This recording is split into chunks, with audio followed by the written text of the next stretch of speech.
Greetings and salutations, my name is OJ as always, and welcome or welcome back to another episode of the DBDathon, a series of videos where I go over every single killer in Dead by Daylight, from Trapper all the way up to the now not so recently released Springtrap. I go over their lore, aka just reading their in-game bio, their power / gameplay, their teachable perks, and their design / my favourite and least favourite cosmetics for them.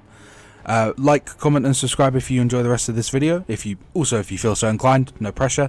And with that said, let us talk about today's object of obsession, the 7 Minutes Man, AlbertWesker, also known as the Mastermind. Now, usually in these licensed killer videos, I wouldn't actually read their in-game bios, as most of them are simply just one paragraph saying who they are and all they got in the fog during a crucial moment in their stories. It's usually quite boring, there isn't much to say, and it's a recap of like their own franchises or where they come from, and it's not usually long enough for me to actually want to dedicate a section to. However, Wesker does get the benefit of the doubt because he gets 2 paragraphs instead of 1. I know, moving up in the world. So, with that said, his in-game bio reads as such. AlbertWesker was a high-ranking official in the Umbrella Corporation. While he made great strides with Umbrella, his ambition drove him to betray the corporation. Believing himself the best test subject, he exposed himself to the prototype virus. Now, with superhuman strength, Wesker faked his death and went underground with a new plan. Expose the world to Ouroboros, a biological weapon that would eliminate the weak and leave only the strong. Wesker began to put his plan to action in Africa, but was confronted by members of the Bioterrorism Security Assessment Alliance at a hangar stocked with missiles carrying Ouroboros. Determined to be at the vanguard of evolution, he once again made himself a test subject, exposing himself to Ouroboros. He began to evolve in ways he could not have ever imagined. But as he felt his cells change, a strange black fog seeped into the hangar and filled his vision. When the fog finally dissipated, he found himself in another world, surrounded by lesser beings that deserved to be put out of their misery. You know, simple stuff. That's the end of his bio, by the way. Like, it's simple stuff. It kind of just recaps his history before Resident Evil 5 and then just tells you a bit from Resident Evil 5 before he gets taken by the fog. Just for those who are unaware, as I do in all of these licensed killer videos, I like to state my connection to these franchises. I am a fan of Resident Evil, however I am a fan of the remakes. The only Resident Evil games I have played are Resident Evil 2, 3 and 4's remakes. As such, I have also watched my friend play Resident Evil 5, so I've seen Wesker, I've seen him in RE5, I know what he's about. But obviously it's not going to be the same experience as, you know, playing it yourself and kind of absorbing the information from the game directly. So please do bear that in mind. And another thing I'd like you to bear in mind before we move on to the next section, I apologize greatly for my terrible gameplay. I am not good at Wesker in any way, shape or form. I don't know what it is, I just cannot play him to save my life. I think it's probably got something to do with dash killers. I seem to be just unanimously bad at them. Like, I'm not good at Hillbilly, and I'd argue he's a dash killer as well. I mean, I think the title of that video on Hillbilly is, I suck at this killer, oh my god. So, the clue's in the title, right? So yeah, I do apologise for my horrendous Wesker gameplay in the background, but speaking of gameplay, that's the section I'd like to move on to next, his gameplay / his power. Wesker's power can be split into 2 sections, the Virulent Bond as well as the Ouroboros Infection. The Virulent Bond is the main active power you'll be using throughout like most of the game. You start the trial with 2 tokens, and upon holding the power button, a black tentacle shall sprout from your left arm. I don't know why I'm speaking like an elegant king. Upon pressing the attack button with this like tentacle out, you will dash forward. If you collide with a survivor, you will grab them, and if you are near a wall, he will slam them into the wall, dealing a bit of damage and infecting them. If you do not collide with a wall, he will then throw them, infecting them still, but if during the throw they collide with something, they'll take damage as well. if you fail to hit the first dash, you do actually get a second one, which I believe goes a further distance than the first. Might be tripping though, because I do use the add-on that makes the first one go further than the second one. Anyways, upon infecting the survivor, they will have the Ouroboros infection, which over time will slowly and steadily build up through them doing actions and blah blah blah. But once it reaches full, the little barrier around the survivor's portrait will go red. Once it goes red, they will basically be exposed to your Voluant bond. So say a survivor is completely healthy but have the red border, if you dash into them and grab them and slam them, they'll instantly be downed. Survivors can counteract that by picking up sort of repair, they're not repair sprays, they're the little health sprays, they're like green sprays that you can just get the infection off with. You can also spray your teammates, which is kind of neat. It's a little cute reference to Resident Evil 5, the game that they've basically taken all of his qualities from. And I would also forget to mention that he can actually leap over things. So say a survivor has dropped a pallet in your way, you can actually vault over it by dashing towards it. Same goes for windows and such. And if you do manage to like dash briefly after a survivor is vaulted, you actually hit them with the tentacle, which does a point of damage and also infects them. And that's the general gist of Wesker's power. However, I did almost forget to mention that when fully infected, survivors suffer from a 4% hindered penalty, which isn't nothing, but it's another sort of reason to want to disinfect yourself of Ouroboros, if, you know, being instantly downed wasn't reason enough, right? And in my opinion, I do believe that Wesker is still, to this day, ever since its release, a very potent killer. Very strong in the right hands, which, you know, aren't mine, as you can probably tell from the background gameplay. But he is a fun killer to play as well. The dashing around is really fun, he has decent map control because of that dashing, he has obviously very good mobility, and he has decent slowdown with the Ouroboros infection, if you actually manage to hit your dashes, unlike me.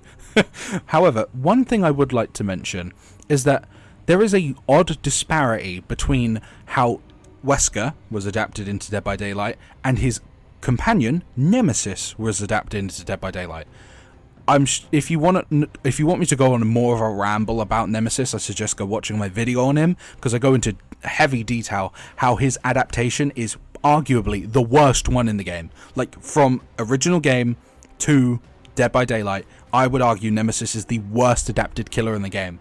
And one of my frustrations in that video that I kind of briefly brought up, maybe, I don't remember actually, is that what annoys me even more is that Wesker is so well adapted. Wesker is very, very well adapted into Dead by Daylight. His sort of cocky, arrogant, egotistical nature is very well portrayed through his excessive amount of voice lines that he has for, like, downing survivors, being stunned, or obviously he's got the iconic line of the 7 minutes is all I can spare to play with you. Like, he has all of the stuff from his own game, and his power given to him in Dead by Daylight is befitting of him from his own game. He's a fast dude. Like, I'm sure you've all seen that clip of the guy playing Resident Evil 5 shooting Wesker once, and then he suddenly just blitzes over to the dude that shot him like in the blink of an eye. Like, Wesker is very well adapted into this game gameplay wise, and Nemesis just didn't get that treatment for some reason or another, and I would argue is probably never going to get the just treatment that he deserves outside of, you know, like a full killer power rework. But that's never gonna happen. Like, never. If it does, you know, I will pay someone £5. I don't know. Anyways, with my slight complaint spree about the disparity between how Wesker was adapted and Nemesis was adapted, I would like to move on to AlbertWesker's teachable perks. The first of Albert's, I can't believe his name is Albert. How is one of the, like, most scary killers in Resident Evil, like, biggest villains in Resident Evil's history, just called Albert? I know everyone just calls him Wesker because it sounds cooler, but Albert. Anyways, one of Wesker's, or the first of Wesker's perks is known as Superior Anatomy, which has a description reading as such: decades of research have culminated in you, something faster, stronger, and more dangerous than any human. When a survivor performs a fast vault within 12 meters of you, this perk activates. The next time you vault a window, your vaulting speed is increased by 30, 35 or 40%. This perk deactivates after vaulting a window. This perk has a 25-second cooldown. This perk only has real use, in my opinion of course, in those kind of cheeky, over-the-top vaulting builds, where you just stack vault speed on top of itself with like Bamboozle and Superior Anatomy and that perk from Vecna, just to like instantly instantly vault a window. Outside of that, I've not really had much use for this perk. I would argue that Bamboozle is just going to always be a better choice, because Bamboozle obviously blocks the window that you vault, as well as give you like 15% quicker vault speed. So like, this perk doesn't really have a place outside of those kind of fun vaulting builds, which, you know, they are very fun. I've used them a few times in this series, but yeah, this perk is fine. It's nothing great. It just gets outclassed by a perk that released like, I don't know, 3 years before it, right? But with that said, let's move on to his second perk. His second perk is known as Awakened Awareness, with a description reading as such. Your genes have been altered to heighten your senses in intense situations. When carrying a survivor, you can see the aura of other survivors within 16, 18 or 20 meters of your position.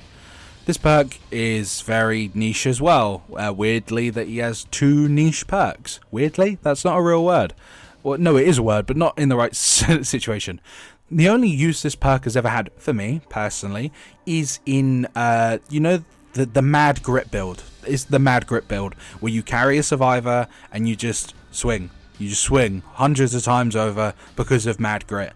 I prefer this perk over the alternative in that build, which is Starstruck, because Awakened Awareness, as its description says, allows you to actually see the aura of survivors whilst you're carrying someone.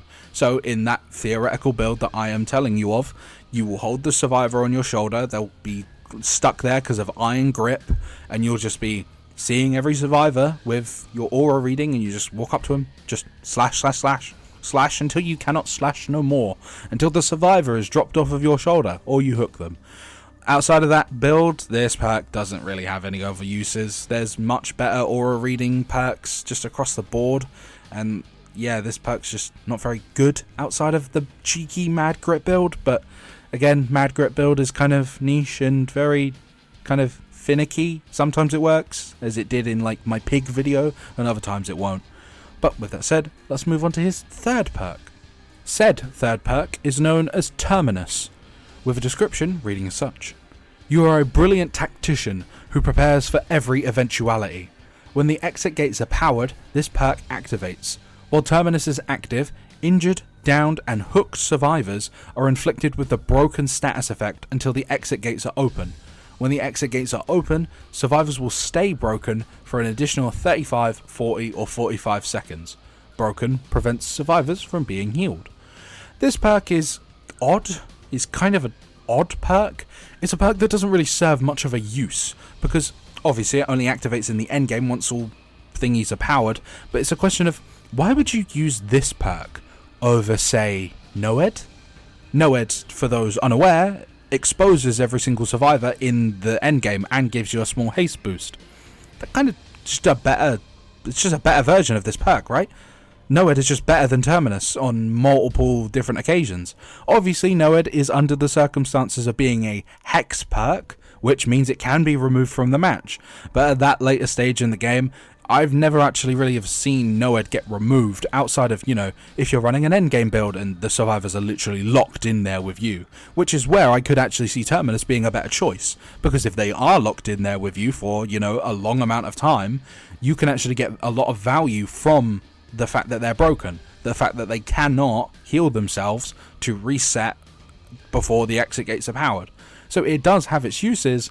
It's just that in like 9 out of 10 scenarios, Noed would just kind of be a better choice, just for most killers. This perk could be good, maybe. I think I saw Ots use it in a build recently, but I don't know. I would argue that Noed is just 99% of the time going to be a better choice than this perk. And it kind of sucks that Wesker's perks across the board are just very, they're very niche, and they're okay in their builds that they're trying to support, but outside of him, you're never going to use him, which is unfortunate, because everything else about him is, you know, like, really fantastic. Fantastic. I said the trigger word. Anyways, sorry. With his teachable perks discussed, I would like to move on to another fantastic aspect of him, which is his design and my favourite / least favourite cosmetics for him. Now, as I say in all of these licensed killer videos, all of my props for their designs go to their original designers, as obviously they're the ones that originally designed the killer's designs that I am going to now compliment. Do not take a shot every time I say design. With that said, Wesker's base design is obviously very, very good. It is a not a carbon copy, but very clearly taking a lot of inspiration from the Matrix in some way, shape or form. The sunglasses, the black leather coat, the black gloves, just the black attire, and as a whole, add that on top of his, you know, quick speed and super reflexes and all of that sort of stuff. Yeah, it's very clear that it takes a lot of inspiration from the Matrix, but that is not to discount the fact that Wesker himself is very well designed. He has a recognizable silhouette, in my opinion, mostly due to the fact of how his head is kind of shaped. Does that make sense? The slick back hair, as well as the long cloak and the knife, it all kind of is simple, very simple. His design, by all accounts, is very simple, but it's very, very effective, and I'm very fond of his design. Even though he just looks like, you know, a normal dude, you can kind of look at him and immediately sense there's something up with this fella. He's hiding something in some way, shape or form. I mean, the only part of his body actually exposed skin-wise is the neck upwards. But even then, his eyes are obscured by the sunglasses that you can't see through. He's a man clearly hiding something, and before you know it, he's running at you at 100 miles an hour to just obliterate you with a single punch. And I think his design tells you that, not clearly, but that's the point. It's not meant to be clear. It's meant to be hidden until it hits you square in the face. But I think his base design is very fantastic. I need to stop saying fantastic. I keep thinking of fantastic. Anyways, don't take a shot every time I say fantastic. You will be dead by the end of this video. Do not do that. Anyways, with that said, let us move on to my favourite / least favourite cosmetics for him. Now, usually in these cosmetic little sections, I would say, oh, when it comes to my least favourites, I can't pick anything below a very rare. Favourites, I can pick whatever I want. However, Wesker only has 3 skins, so my options are all very rares and not very expansive, if you get what I mean. But with that said, my least favourite skin for him is his Blighted skin. I must just say this immediately, there is nothing wrong with this skin in any way, shape or form. This is a really fantastic idea, actually. I'm fond of its description where it says that he willingly injected himself with the Blight virus, because that is so Wesker. That is very, very Wesker. And it's cool to see the outcome of that, but I don't know, something about the skin just doesn't really do it for me, especially compared to other Blighted skins. I feel like it's kind of too simple. I feel like there should have been more Blighted.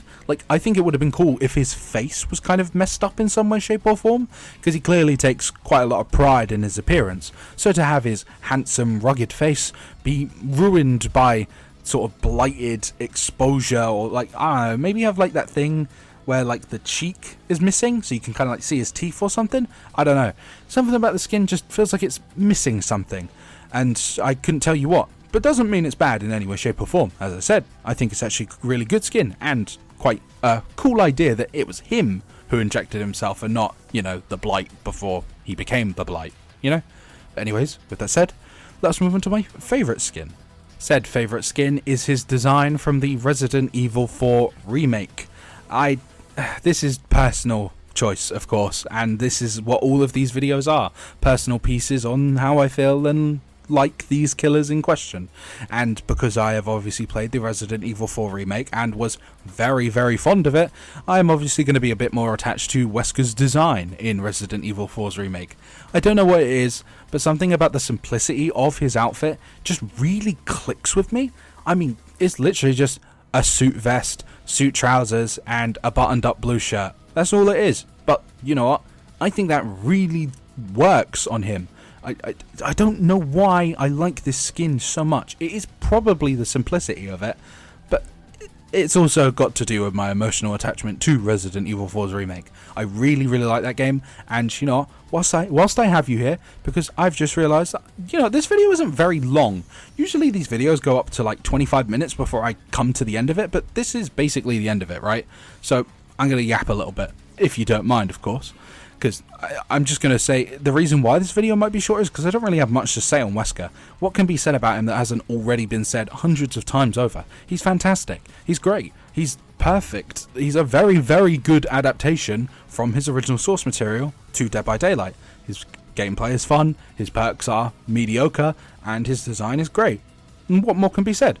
So, what I'm going to say is that I know we're getting that chapter for November. We're getting that November chapter, the licensed one, with 1 killer, 2 survivors. I'm going to say something real controversial. I think it's controversial. Maybe not. Maybe it is. Maybe not. I really want it to be a 3rd Resident Evil chapter. I really do. I'm not joking. I want a 3rd one.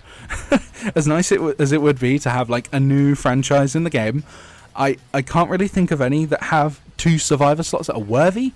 That might just be me being ignorant or unaware, but I'm sorry, in my mind, I'm just picturing it right now, because I know we can't have Ethan Winters, right? Ethan has never actually had his face officially shown. Obviously, you know, we have his model, we know what his face looks like, but it's never been officially shown. So I feel like Ethan is out of the question. So what's the workaround, right? I want Lady Dimitrescu as the killer. I really, really want her as the killer. I think her design, as well as her personality and her power potential, is more intriguing than, say, Jack Baker's power potential and design. So who would the survivors be, you may ask? You may desperately ask me, oh, OJ, what would the survivors be? Put Ashley Graham's in the game! Now! When they did this second sort of wave of Resident Evil skins, and they gave us the RE4 remake version of Ada and Wesker, and they gave us the original version of Nemesis, I was like, surely we're going to get that Ashley Graham legendary for Rebecca, and that Luis legendary for Leon. But we didn't. We didn't get either of them, did we? They're nowhere to be found. How intriguing. And we're getting 2 survivors at the end of November? What other chapters, license-wise, have always come with 2 survivors? Both of the Resident Evil chapters! Oh my god! And how do you satisfy fans of both the Ethan saga and the original saga? You put Lady Dimitrescu as the killer, and you add Ashley Graham's and Luis Serra as survivors. That is what I want for the November chapter. No, I will take suggestions. I will take comments saying what they may or may not want. So, you know, that's what the end of this video will be. If you've made it this far, I do thank you very kindly. Like, comment and subscribe if you feel so inclined, or if you enjoyed the video up to this point. And let me know in the comments what you want for the November chapter. I am quite firm in my belief of, you know, Resident Evil Part 3, but I'm sure someone somewhere might actually have a suggestion that wins me over. So, if you have made it this far, I thank you once more, and I hope you have a good morning, afternoon, evening, and let me know in the comments what you would want for the November chapter. But with that said, our next video in the DBD-a-thon may be a little while, because I know tomorrow is today is the Walking Dead stuff. So I may have a video tomorrow on the Walking Dead stuff and the PT and the changes in the stuff, because the next video is on the night, and as you know, in the PTV he was going to get butchered. He was going to get killed. So maybe I'll hold off on doing the night video till we get the changes out there in the world, right? But yeah, I hope you have a good morning, afternoon, evening, etc. And yeah, I'll see you in the next video, which will either be... it'll be a video on the update that we're getting, the Walking Dead one. So yeah, see you later.